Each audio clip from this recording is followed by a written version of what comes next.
마지막으로 담임 목사님 말씀 선포하시겠습니다.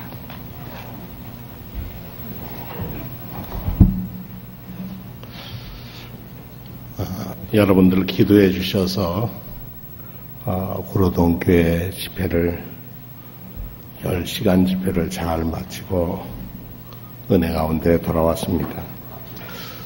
집회를 인도하면서 힘들 때마다 여러분들이 저를 위해서 기도해 주신다는 것이 얼마나 큰지 하나님께 감사드리고 여러분들께 감사를 드립니다.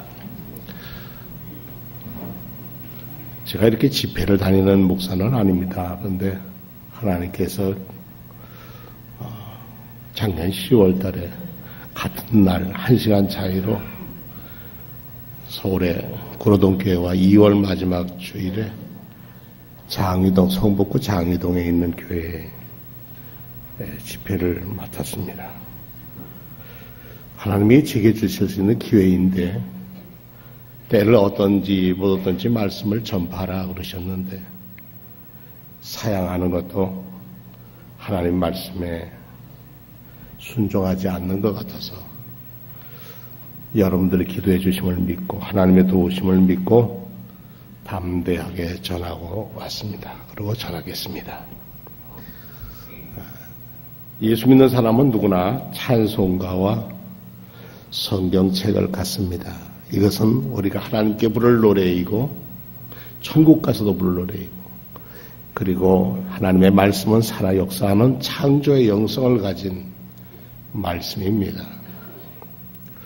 제가 엊그제 책을 읽으면서 어떤 분은 그런 얘기를 해서 하나님은 사랑이시라고 하는 게 성경의 요약이지만 자기는 성경 66권은 하나님은 자비하신 하나님이시다 하는 것이 자기에겐 더 큰 은혜로 다가온다는 마이스터 에카르트라고 하는 중세기의 유명한 신비주의자의 말씀이 가슴 닿았습니다.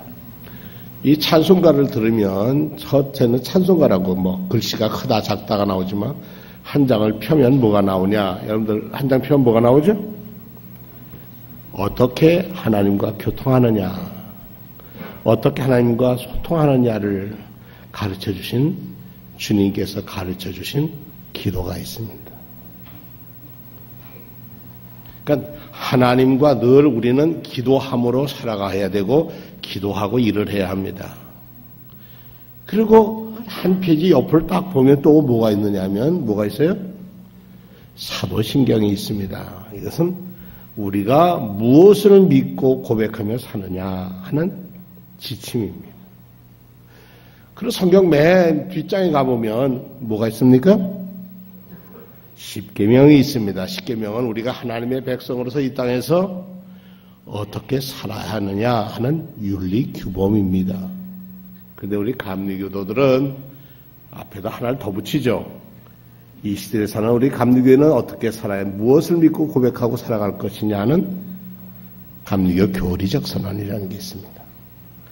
그리고 우리가 요람에 보면 우리가 사회에서 어떻게 살아가야 할 것인가를 가르치는 사회신경이라는 게 있습니다. 이것은 우리가 봐도 안 되고 그냥 지나가는 게 아니라 꼭 우리의 생활에 믿음의 사람이라면 하나님을 아버지로 믿고 사는 사람이라면 반드시 이것은 마음에 새겨 생활에 적용을 해야 하는 것입니다.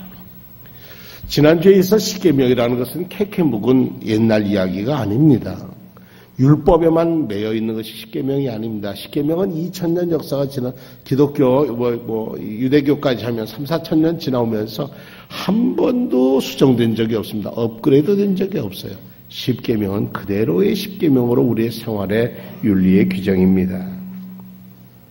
그래서 우리가 십계명을 지킴으로써 구원받는 것이 아니라 십계명을 지킴으로써 하나님의 백성, 신앙 공동체의 일원으로서의 자기의 삶을 감당하는 것입니다. 대한민국 사람이라면 대한민국 헌법을 지켜야 하듯이 그러합니다. 그런데 이 십계명의 제1계명, 오늘 제1계명을 말씀을 드릴 것인데 나 외에는 다른 신을 내게 잊게 말지니라 하는 말씀부터 살펴보겠습니다.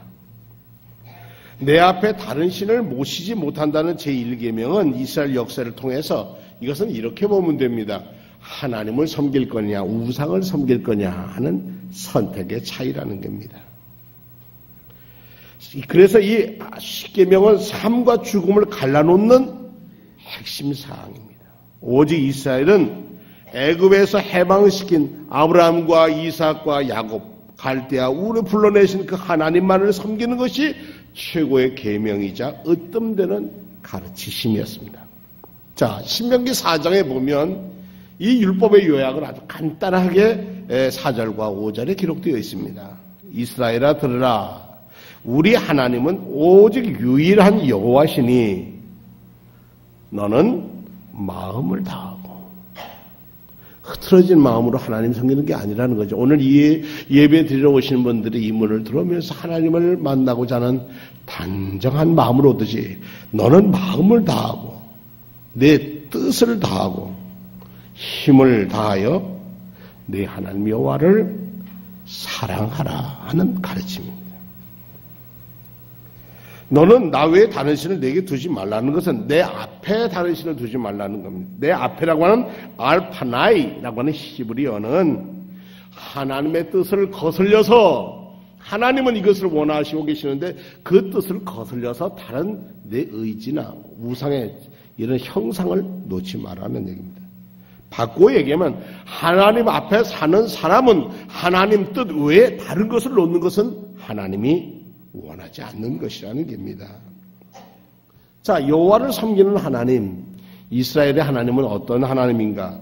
역사를 이끌어가는 하나님이셨습니다. 아브라함을 불러내셔서 가나안 땅, 하나님이 약속한 땅으로 인도해 놓으신 것이고 430년 노예 생활하는 그곳에서 하나님은 아주 많은 민족의 노예를 하면서 인구가 늘었어요. 그 사람들을 다시 이끌어서 하나님의 산 신의 산에서 예배를 드리고 그들을 광야를 통과해서 약속의 땅 가나안으로 이끄시는 하나님입니다.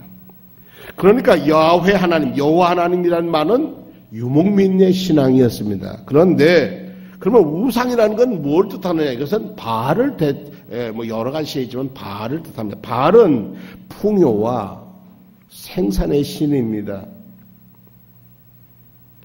야훼 하나님은 자유와 해방의 신이라고 한다면 이 바알 신앙 체제는 풍요와 번영, 기득권과 계급을 중심한 이 애굽의 바로의 삼각형적인 임금이 있고 바로가 있고 모든 그 밑에 사람이 순종해야 하는 삼각형적인 계급사회의 통치 이념입니다. 언제나 운명이라는 것을 앞세운 힘있는 이들이 주장하는 논리에 숙명적으로 따라야 하는 그런 인도의 캐스트 제도와 같은 그런 것을 하나님은 아니다. 하나님은 모든 사람은 하나님 앞에서 평등하다 하는 것을 말씀하시는 겁니다. 스탠리 존스라고 하는 우리 감리교 선교사님이 인도에서 복음을 전할 때 아주 가까운 우리 인도 사람이 마하트마 간디였습니다. 두 분은 아주 서로 막역했고 마하트마 간디는 스탠리 존스 목사에서 내게 기독교를 제일 잘 가르쳐준 사람은 스탠리 존스다. 이렇게 말씀할 처럼 위대한 사람이었습니다. 감옥에 갇혀서 인도의 그 계급을 타파하기 위해서 간디가 애썼습니다. 그때 스탠리 존스가 면회를 갑니다. 그럼 만나서 얘기를 합니다. 그때 손을 내밀어 이렇게 악수를 했단 말입니다. 그러니까 이 스탠리 존스 목사님이 당신은 내게 손을 이렇게 내밀어서 근데 나는 이렇게 내밀어. 그러니까 간디가 그거 무슨 뜻이요? 당신은 지금 브라만이라고 하는 제사장 크샤트리아 이런 계급 속에서 이것 해결하려고 하지만 예수님은 내게 오라 하셨고 두 손에는 그 오는 일을 위해서 십자가의 못을 박혔어. 나는 당신을 이렇게 대하고 싶은데 당신은 내게 아직까지 당신의 마음에는 계급에 대한 생각을 떨치지 못해서 아주 마하트마 간디가 큰 충격을 받았다고 합니다. 그리고 그 전에도 그랬지만 마하트마 간디의 책상 앞에는 팔복을 꼭 써놓고 매일 아침 그는 기독교인은 아니었습니다만은 마음이 가난한 자는 복이 있나니 천국이 저희 것이오며 마하트마 간디가 꿈꾸는 자유 해방된 인도, 계급이 없는 인도를 꿈꿨답니다. 그런데 아직까지도 인도는 이 카스트에서 벗어나지 못하고 있습니다. 왜냐하면 그들은 그리스도인이 아니었기 때문에 그렇습니다. 자, 바알이라고 하는 것은 체제적인 것이고, 그리고 야훼 하나님, 여호와 하나님이라고 하나님의 신은 어떤 신입니까? 해방과 자유와, 그리고 우리에게 기쁨을 주시는 하나님이십니다. 그것이 차이입니다. 여호와 하나님께서 모세와 대면, 모세를 소명을 불러서 사명을 주는 출애굽기 3장에 보면 여호와께서 모세에게 이렇게 말씀하십니다. 내가 애굽에 있는 내 백성의 고통을 분명히 보고, 내가 내 백성의 고통당하는 걸 보고 있다. 그게 이스라엘의 하나님이라는 것이요. 또 그들이 그 감독자로 말미암아 부르짖는 것, 그 근심을 알고 내가 내려가서 그들을 애굽 손에서 건져내고 그들이 그 땅에서 이끌어내서 아름답고 광대한 땅, 젖과 꿀이 흐르는 땅, 곧 가나안 족속, 헷 족속, 아모리 족속, 브리스 족속, 히위 족속, 여부스 족속의 지방으로 지금 공포로 가는 게 아니라 있는 곳을 밀어내고 너는 거기에 새로운 나라를 세우겠다. 그러신 뜻입니다. 그래서 이제는 가라. 이스라엘 자손의 부르짖음이 내게 달하고 애굽 사람의 그들의 괴롭히는 학대도 내가 보았는데 내가 가서 이끌어내야 되겠다. 모세가 살인자로 도망 나온 그 주제에 돌아간다는 건 너무나 두려웠습니다. 못 갑니다. 하나님은 내 손에 든 것이 무엇이냐라고 묻습니다. 그래야 그는 무기도 아니고 칼도 아니고 지팡이 하나 들고 있었습니다. 그것을 던지라. 던졌습니다. 했더니 코브라로 바뀌는 게. 그리고 자기를 향해서 무섭게 달려듭니다. 그런데 하나님이 다시 말씀하면, 야, 그 꼬리를 잡아라. 여러분, 아무리 모르는 사람도 뱀은 머리를 꽉 눌러 대가리를 잡아야지 꼬리를 잡는 날은 물려 죽습니다. 얼마나 뱀이 빠른데. 모세는 광야에서 뱀을 수없이도 봤고 뱀을 다 치워보기도 했고 다 했었는데 하나님의 명령은 자기 생각과 전혀 다릅니다. 꼬리를 잡으라는 거예요. 그러나 모세는 하나님의 말씀에 순종해서 꼬리를 잡습니다. 잡으니까 지팡이로 바뀌었습니다. 지팡이 안에 있는 지팡이와 함께 하시는 하나님의 능력을 보았습니다. 결국 그는 다시 하나님께로 가족을 데리고 애굽 땅으로 떠납니다. 이젠 양지기 생활을 떠나고 민족을 구하러 떠나는데 그의 손에는 하나님의 지팡이가 들려 있었더라. 그냥 지팡이, 양치던 사람이 아니라 사명을 만나고 하나님을 만나면 우리가 사는 것이 예수 믿으면 바보 같고 손해보는 것 같고 우리가 예수 믿는 것이 어리석은 것 같아도 십자가에 녹아 미련한 자에게는 구원받지 못한 미련한 것이지만 구원을 얻는 우리에게는 하나님의 능력이 되는 게 십자가가 저들의 눈에 보기에는 어리석고 죄인이나 다는 것 같지만 그 십자가의 신앙은 우리에게 구원을 주는 능력이요 구원해주는 다리가 됩니다. 첫 계명은 뭐냐? 너를 있게 한 그분이 누구니? 내 명실 상부한 것. 내가 내 이름 여호와 하나님은 내 삶에 제대로 부합되게 살아야 한다. 이런 명칭입니다. 그래서 구체적으로 말씀드리면 어떤 하나님을 믿느냐? 내가 믿는 하나님은 야훼 스스로 계신 유일신 단 한 분의 하나님이라는 겁니다. 그래서 이 1계명은 첫째는 삶의 목적과 의무에 대한 물음입니다. 여러분 하나님이 계신다면 또 하나님이 오직 한 분이 계신다면 그분의 존재는 내 안에 왜 사는가? 무엇을 위해서 사는가를 그 질문의 대답과 직결되어 있습니다. 그 하나님은 우리의 인생과 상관없는 생각이나 사상이 아니라 하나님 계시면 그분이 성령 살아계시다면 내 인생을 어떻게 존재하게 됐는가를 물어야 할 것입니다. 하나님은 다 보고 계십니다. 베네딕토 수도원의 한 문 위에 쓰여 있는 글자가 하나님은 다 보고 계신다. 그래서 그 수도원 문을 들어가는 수도사들은 두 손을 모으고 고개를 숙이면서 하나님 감사합니다. 그러고 들어갔답니다. 왜냐? 다 보고 계시니까 지켜주신다는 뜻이겠죠. 다 보고 계신다는 것은 우리 허물도 아신다는 거예요. 오늘 이 자리에 앉아있는 저나 여러분의 중심을 하나님은 다 보고 계시고 알고 계시고 그리고 그 생각에 부끄러운 것 그것도 아신다는 일입니다. 두 번째로 하나님의 존재에 대한 믿음은 어떻게 살 것인가라는 삶의 길, 우리 인생의 윤리 도덕과 밀접하게 연결되어 있습니다. 하나님이 안 계신다면 세상 마음대로 살 거 아닙니까? 이 사회가 공도선을 무너지고 어떻게 살지도 모르고 다 망가지고 말 겁니다. 그래서 옛 우리 땅의 사람들도 하늘을 무서워했습니다. 그건 그런 뜻에 이르는 것이겠죠. 요즘 하늘이 무섭지 않냐 그러면 눈 하나 깜짝도 안 하는 게 요즘 세상입니다. 세 번째로 하나님의 존재에 대한 믿음이 갖는 중요성은 그 믿음의 여하에 따라서 죽음과 영원한 생명에 대한 문제가 해답이 되기 때문에 그렇습니다. 하나님이 안 계시다면 죽음과 영원한 문제에 대해서 우리의 해답은 인간의 추정, 상상의 기초밖에 없을 겁니다. 좀 더 정직하게 말한다면 알 수 없다. 내세가 어떻게 알 수 있어? 불가지론에 머무를 것입니다. 그것은 경험할 수 없는 다른 차원의 세계이기 때문에 그렇습니다. 일본의 어떤 철학을 기피하던 젊은이가 내가 죽음 넘어 저편에 있는 얘기를 알려주겠다고 사람들이 공언했답니다. 어디서 알려주려니까 큰 폭포의 앞에 가서 섰대요. 내가 죽음에 대해서 알려주겠다. 뭘 알려주냐니까 내가 저 폭포에 들어갔다 나오면 내가 죽음이라는 게 뭔지 알 것 같으니까. 그리고 들어갔는데 아직까지 안 나왔답니다. 죽음 너머의 일은 누가 알 수 있을까? 그것은 하나님밖에 알 뿐이 없습니다. 제1계명은 다시 말씀드리면 너희는 여기는 저나 여러분 똑같이 나 외에 다른 신을 내게 있지 하지만 내 마음의 주인이 바뀌어서는 안 된다는 겁니다.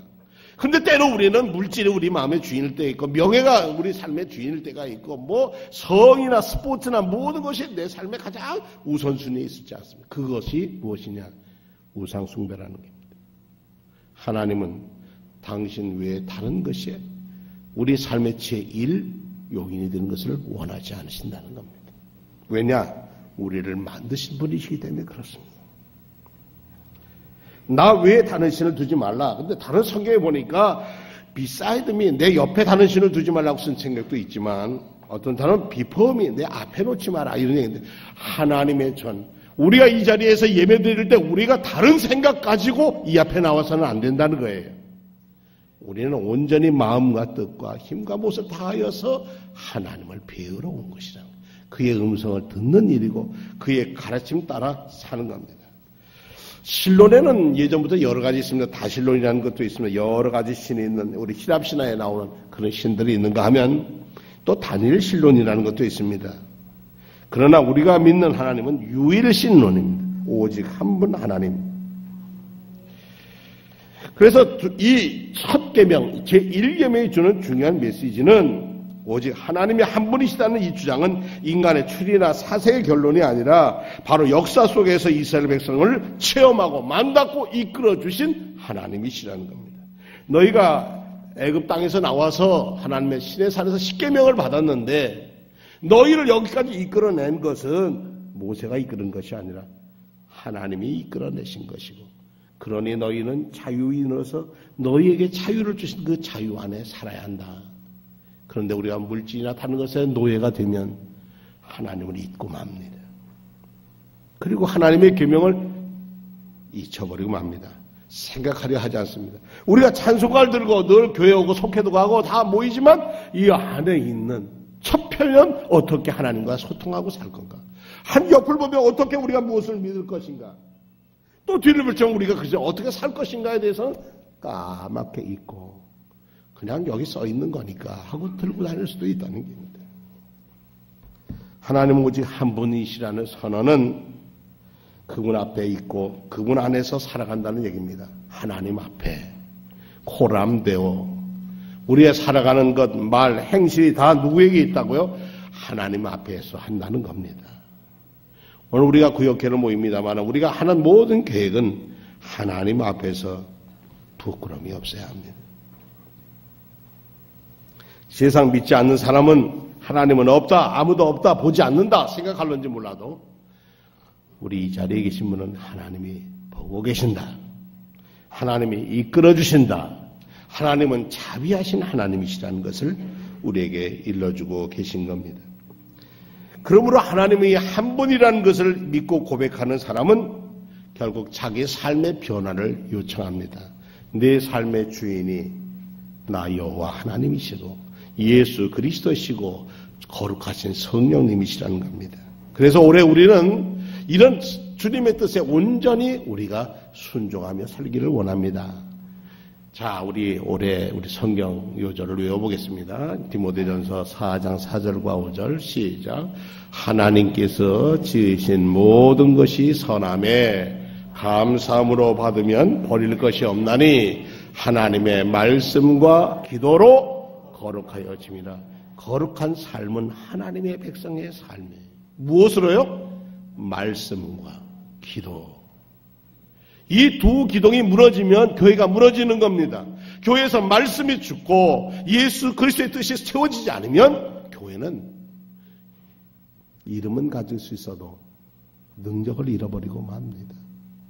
존 웨슬리 목사님은 나는 이 땅에서 감리교회가 없어지는 거 염려하지 않는다. 그러나 무능력한 사람들, 그리스도가 계시지 않는 교회는 그건 정말 걱정해야 한다고 했습니다. 무엇보다도 제1계명 내 앞에 다른 신을 두지 마라 하는 말씀은 하나님과의 관계를 든든히 하는 첫 계명입니다. 유일하신 하나님을 섬긴다는 것은, 하나님과 교제한다는 것은, 하나님과 소통한다고 하는 것은 그분의 뜻, 죽은 하나님이 아니라 자유로 이끄시는, 참 자유로 이끄시는 그 하나님의 삶 안에 우리가 초대받았다는 것입니다.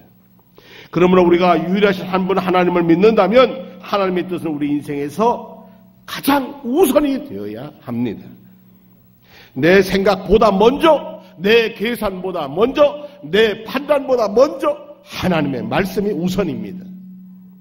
그러므로 우리가 그 말씀을 알기 위해서 성경을 읽어야 하는 것입니다.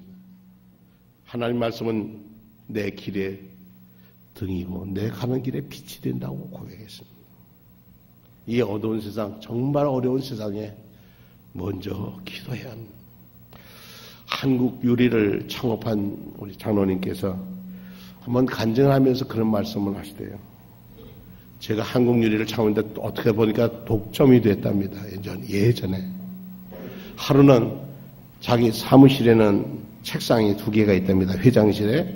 하나는 성경을 읽고 큐티하는 책상. 회장님 방이니까.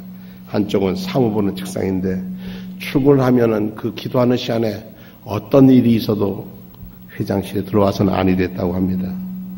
그런데 한쪽은 성경을 읽고 기도하고 있는데 옆에서 아주 밖에가 부산한 것 같더래요. 끝나자마자 비서가 들어왔는데 얼굴이 하얗게 질려서 왜 그러냐 그랬더니 우리 인천에 있는 공장에 우리 일하는 노동자가 원료를 배합을 잘못해서 라인 안에 들어있는 모든 유리를 폐기하게 됐습니다. 근데 그 가격은 한번 라인에 들어간 것을 다 뽑아내려면 그것도 시간이지만 엄청난 것이 손해를 보는데 그래 하나님의 뜻이 있겠지. 그랬는데 조금 있다가 독일인 기술자로 왔던 사람이 들고 들어요. 근데 첫 병 오는 사람 얼굴은 하얀데 두 번째 오는 사람 얼굴은 달라졌다 했어. 왜 그래요? 그랬더니 참 기쁜 소식이라고. 왜 그러냐? 그랬더니 제가 그래서 사고가 났다고 가서 공장에 그 나온 것을 보니까 이상해서 밖을 이렇게 쳐다보니까 나는 밖에 사람이 보이는데 저쪽 사람은 내게 안이 보이더라는 게. 이거는 일본만 가지고 있는 특수한 기술이었는데 노동자 한 사람이 실수를 해서 잘못 배합을 했더니 그런 일이 있죠. 그죠? 안에서는 밖을 보이는데 밖에서는 안이 보이지 않는 유리로 바꿔졌더라. 부가가치가 100배로 늘어났다는 게.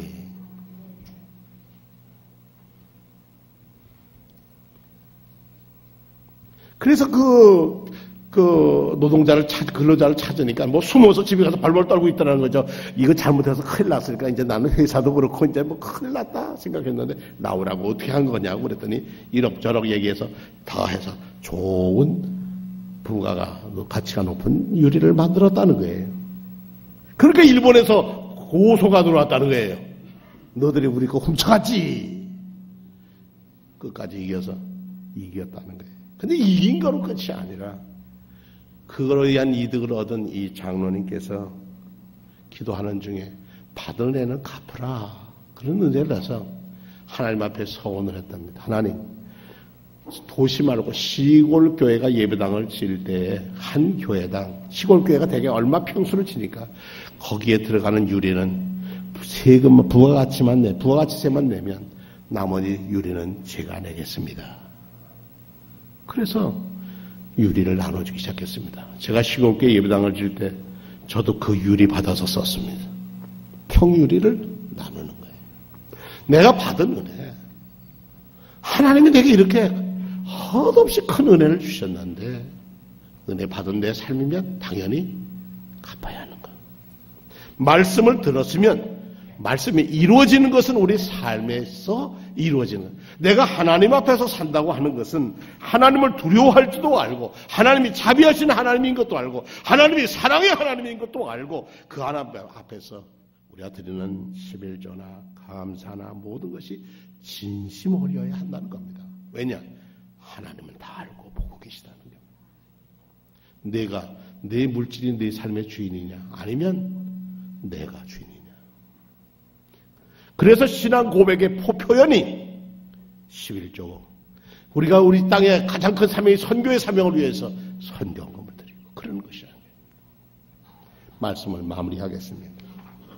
나 외에 다른 신을 내게 두지 말게 하라 하는 말씀은 나는 네 삶의 주인이다 라고 하는 선언이시고 내가 너와 함께 하겠다는 약속이시고 내가 너를 지키시겠다는 보호입니다.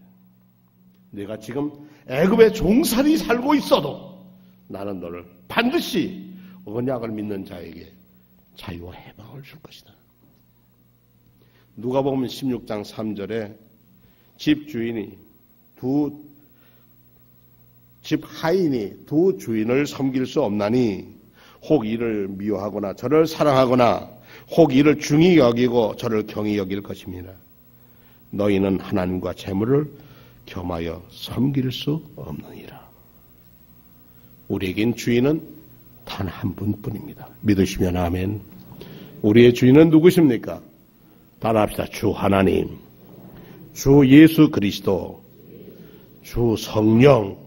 그 성령님이 삼일째 하나님이 저와 여러분의 주인이심을 믿습니까? 그 하나님이 여러분을 붙들어 주시고 지켜주시고 이끌어 주실 줄로 믿습니다. 다 같이 신앙을 고백하겠습니다.